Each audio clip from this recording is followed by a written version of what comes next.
अस्सलाम वालेकुम बच्चों।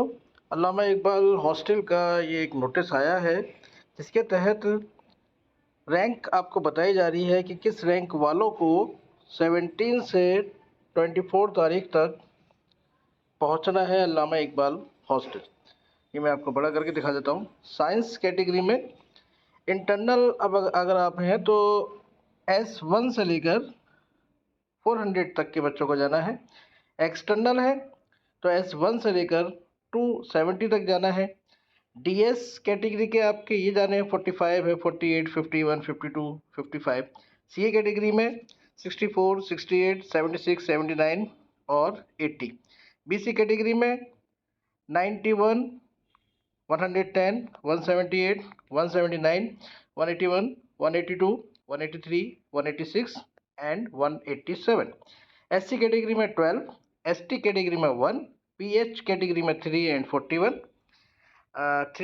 3 टू 41 सॉरी, PH कैटेगरी में 3 टू 41 तक के बच्चों को जाना है। अब कॉमर्स में देखें तो कॉमर्स में इंटरनल हो या एक्सटर्नल हो 1 से लेकर 227 तक के जितने भी सेलेक्टेड हैं उनको जाना है। BC कैटेगरी में 44, 58, 61 और 62 को जाना है।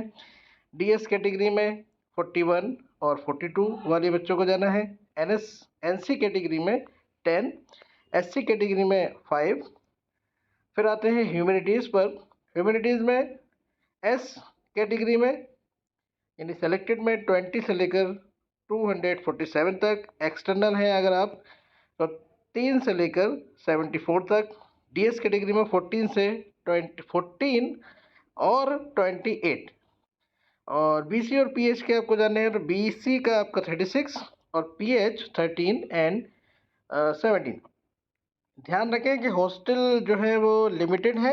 एकोमोडेशन साफ साफ लिखा हुआ है कि गारंटेड नहीं है, और अगर कोई नहीं पहुंचता है दिए हुए पीरियड में लिस्ट में तो जाहिर सी बात है उसका कैंसिल हो जाएगा, उसको हॉस्टल नहीं मिलेगा।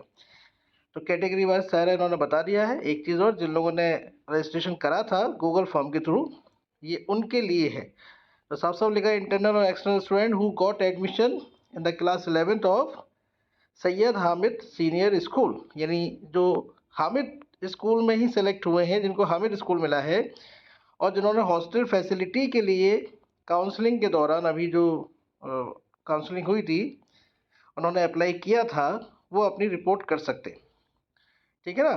तो हॉस्टल के लिए जिन्होंने अप्लाई किया था वो आप जा सकते हैं। यानी सीधी सीधी मैं कहूँ आपसे बात, तो जितने भी बच्चे इस कैटेगरी में आ रहे हैं, इस लिस्ट में आ रहे हैं, सेलेक्टेड हो या एक्सटर्नल हो या DS हो, वो सब अपने 17 से लेकर 24 ऑफ जुलाई तक अल्लामा इकबाल हॉल जाकर अपना अलॉटमेंट करवा सकते हैं।